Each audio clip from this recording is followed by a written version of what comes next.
Shalom Bapak Ibu Saudara-saudari dimanapun berada. Kembali berjumpa dengan saya Pendeta Yakub Sulistyo. Video saya kali ini akan meluruskan video tentang siapa yang berjalan di Taman Eden berikut ini. Shalom Bapak Ibu semua. Mungkin banyak orang Kristen atau hamba-hamba Tuhan salah memahami cerita narasi Kejadian pasal 3.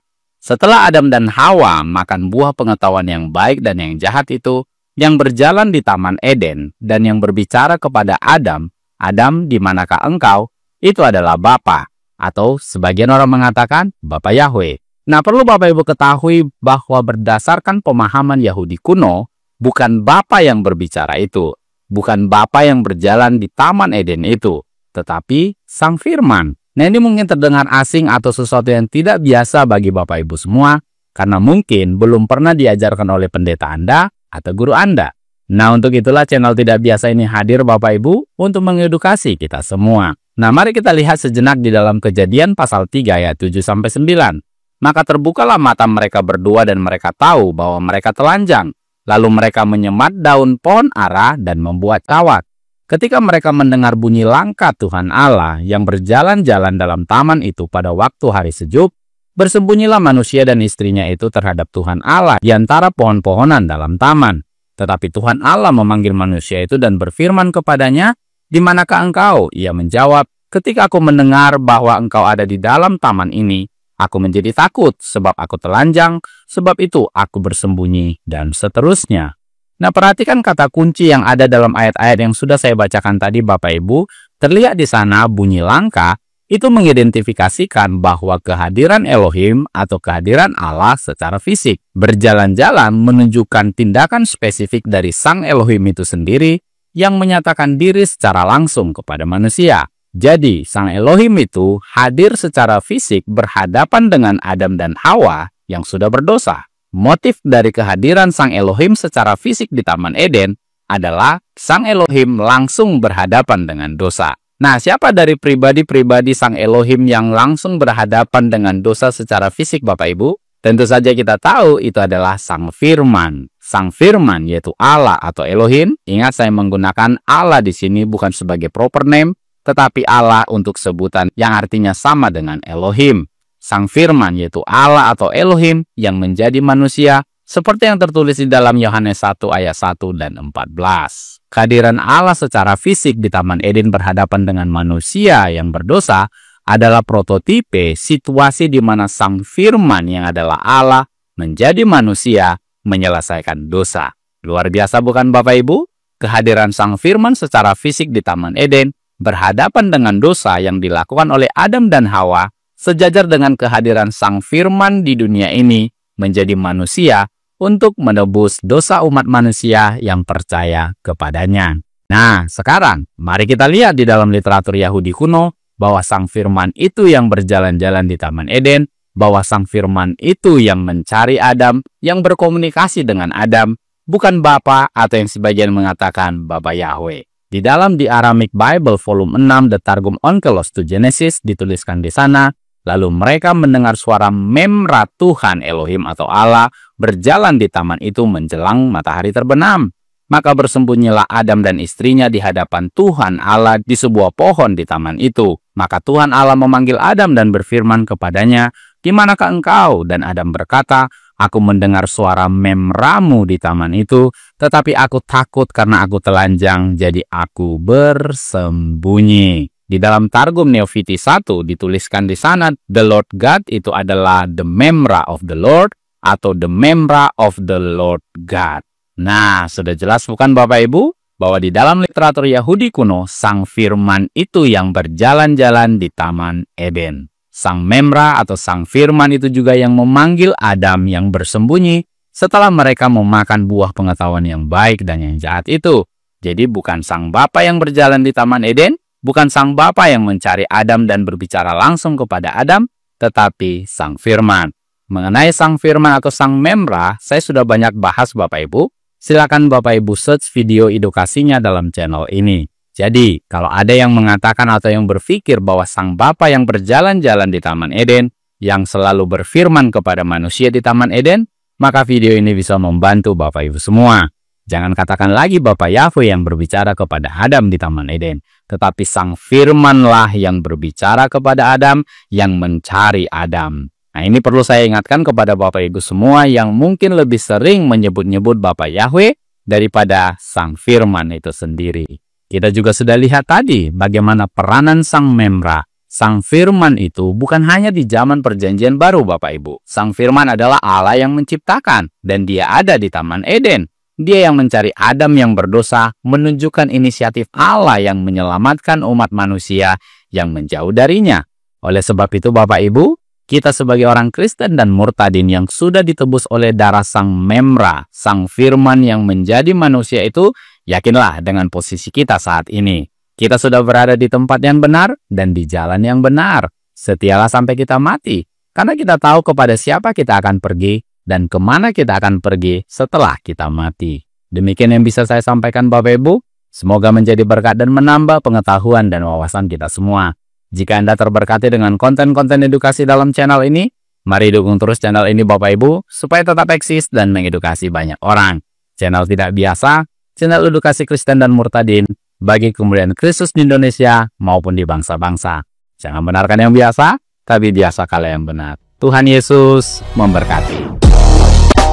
Benarkah apa yang disampaikannya itu? Untuk itu mari kita lihat kitab Kejadian pasal 3 ayat 7-9 dalam bahasa aslinya, yaitu bahasa Ibrani, sesuai dengan apa yang dibahasnya. Kejadian 3 ayat yang ke-7, Bapak Ibu Saudara-saudari bisa melihat di layar kaca. Saya terjemahkan kata per kata dan dari bahasa Ibrani. Di sana berbunyi, Wati pakakna einei snehem wayitu ki eirumim hem wayit peru ale teena waya asu lahem kagorot. Yang kalau diterjemahkan kata per kata, wati pakakna itu artinya maka terbukalah, einei itu mata, snehem itu mereka berdua, wayitu itu lalu mereka mengetahui, ki bahwa, eirumim mereka telanjang, hem mereka wayit peru lalu mereka menjahit, ale daun, teena delima, waya asu dan membuat lahem bagi mereka, kagorot cawat. Jadi kalau diterjemahkan sesuai dengan literalnya, maka bunyinya, maka terbukalah mata mereka berdua dan mereka mengetahui bahwa mereka telanjang, lalu mereka menjahit daun delima dan membuat cawat. Kemudian ayat yang ke-8, Wayismeu et kol Yahweh Elohim mithaleks bagan le ruak hayom wayit kabe ha-adam weisto mi pene Yahweh Elohim betok et hagam. Wayismeu itu artinya dan mereka mendengar. Et kol ini etnya adalah kata sambung suara. Yahweh Elohim itu Tuhan. Mithalek berjalan-jalan bagan di taman. Leruah pada waktu angin, yang dimaksud sejuknya angin. Hayom hari. Wayit kabe dan menyembunyikan diri. Ha-adam manusia itu, yaitu Adam. Weisto dan istrinya. Mipinei dari hadapan Yahweh Elohim atau Tuhan. Betok di tengah ets pohon hagan. Yang kalau diterjemahkan bunyinya, dan mereka mendengar suara Yahweh berjalan-jalan di taman pada waktu angin hari itu, dan manusia itu serta istrinya menyembunyikan diri dari hadapan Tuhan Yahweh di tengah pohon taman. Kemudian ayat 9-nya, Wayikra Yahweh Elohim el ha-adam wayomer lo ayek, yang kalau diterjemahkan kata per kata, Wayikra artinya dan dia memanggil Yahweh Elohim Tuhan, el kepada ha-adam manusia itu, wayomer dan dia berkata lo kepadanya ayek, di manakah engkau. Jadi kalau diterjemahkan bunyinya, dan Tuhan Yahweh memanggil kepada manusia itu dan berkata kepadanya, di manakah engkau? Jadi kalau dibaca kitab Kejadian pasal 3 ayat 7-9 secara literal berbunyi, maka terbukalah mata mereka berdua dan mereka mengetahui bahwa mereka telanjang. Lalu mereka menjahit daun delima dan membuat cawat. Dan mereka mendengar suara Tuhan Yahwe berjalan-jalan di taman pada waktu angin hari itu, dan manusia itu serta istrinya menyembunyikan diri dari hadapan Tuhan Yahwe di tengah pohon taman. Dan Tuhan Yahwe memanggil kepada manusia itu dan berkata kepadanya, "Di manakah engkau?" Dari bahasa aslinya sudah sangat jelas diketahui siapa yang berjalan di Taman Eden untuk menjumpai Adam dan Hawa. Tidak lain adalah Tuhan Yahwe. Jadi tidak perlu sampai ke pemahaman orang Yahudi kuno segala. Pemahaman orang Yahudi kuno itu kan bukan firman Tuhan. Apalagi pakai kitab terjemahannya Yayasan Lembaga Alkitab Indonesia. Maka yang berjalan-jalan di Taman Eden untuk menjumpai Adam dan Hawa, itu Tuhan Allah. Ini ngaco banget. Terjemahan Yayasan Lembaga Alkitab Indonesia membuat orang tidak mengenal Yahwe, dan bagi umat Islam itu menyakitkan karena orang Kristen seharusnya tidak pakai kata Allah meskipun sudah dipakai oleh orang Kristen Arab. Namun akar iman Kristen yang benar itu bukan ke Arab, khususnya ke Kristen Arab, melainkan ke Ibrani. Yahwe menjumpai Adam dan Hawa yang sudah berdosa karena sebelum turun ke bumi dan bermanifestasi dalam wujud seperti manusia, yaitu dengan nama Yeshua HaMasyiah, ya Yahwe lah juru selamatnya, seperti yang tertulis di dalam kitab Yesayahu atau Yesaya pasal 43 ayat yang ke-11, yang berbunyi, "Anoki Anoki Yahwe wa'en mibal adai Mosia," yang artinya akulah Yahwe, tidak ada juru selamat selain aku. Maka saat turun ke bumi dengan bermanifestasi seperti manusia atau memakai wujud seperti manusia, ya di bumi pun sebagai juru selamat. Ada banyak ayat-ayatnya. Saya sampaikan dua saja. Yang pertama di dalam kitab Injil Lukas pasal 2 ayat yang ke-11. Dalam kitab Pesita atau Aramaik atau berbahasa Aramaik, di sana berbunyi, "Atilat lekon geir yomana peruka de tuhi Maria Mesia bemadinta de David," yang artinya karena hari ini telah lahir bagimu juru selamat, yaitu Tuhan Yahwe Sang Mesias di kota Daud. Dan di dalam kitab Injil Yohanan atau Yohanes 3 ayat yang ke-16 berbunyi, "Ki ken ohev Elohim et haolam at asyer natan et beno et yekinu kalwe ama amimbo lo yofat kifo yimsa kaye olam," yang artinya sesuai dengan yang tertulis di dalam kitab Brit Kadasa atau Perjanjian Baru dalam bahasa Ibrani. "Sebab demikian kasih karunia atau anugerah," di sana menggunakan kata ken, yaitu anugerah Elohim, "mengasihi dunia ini sehingga Dia mengaruniakan putranya yang tunggal, supaya setiap orang yang percaya kepadanya tidak akan binasa, melainkan dapat memperoleh hidup kekal." Dan masih banyak lagi yang lainnya.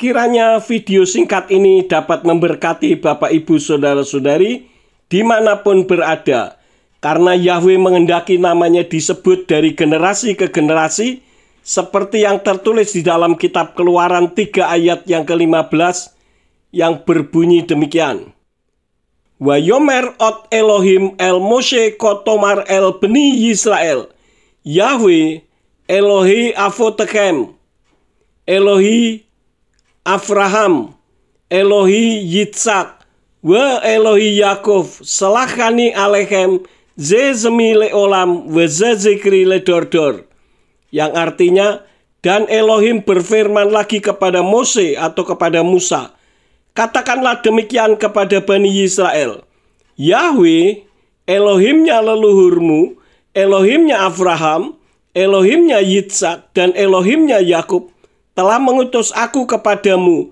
Itulah namaku untuk selama-lamanya, dan itulah pengingat bagiku dari generasi ke generasi."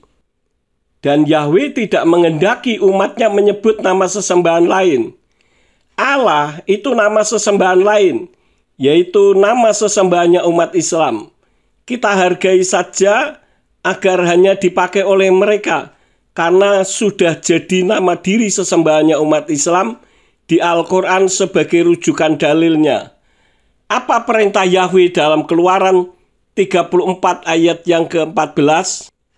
Kilo tistakawe leel akhir ki Yahweh kana semu el kanahu, yang artinya sebab kamu tidak boleh menyembah kepada sesembahan lain karena Yahweh yang namanya cemburuan, dialah Elohim yang cemburu. Bagi Anda para pengajar kepercayaan Kristen atau Katolik, jangan mengajar umat untuk melupakan nama Yahweh sehingga tidak disebut sebagai nabi palsu sesuai dengan kitab Yirmiyahu atau Yeremia pasal 23 ayat 26 sampai 27 yang berbunyi demikian.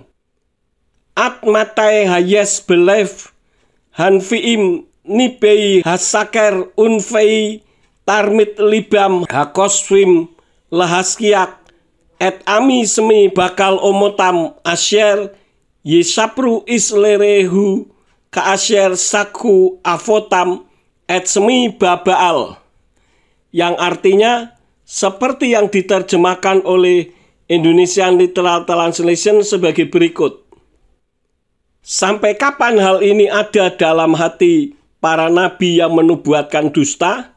Ya, mereka dalam hatinya adalah para nabi pembohong yang berencana untuk membuat umatku melupakan namaku dengan mimpi-mimpi mereka yang mereka ceritakan seorang kepada sesamanya, sebagaimana yang leluhur mereka telah melupakan namaku karena Baal. Terima kasih sudah mempelajari hingga akhir.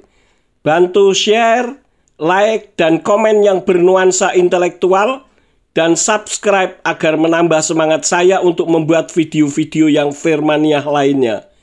Bapa Yahweh di dalam nama Tuhan Yeshua HaMashiach dan Ruach HaKodes menyertai dan memberkati kita semua. Amin.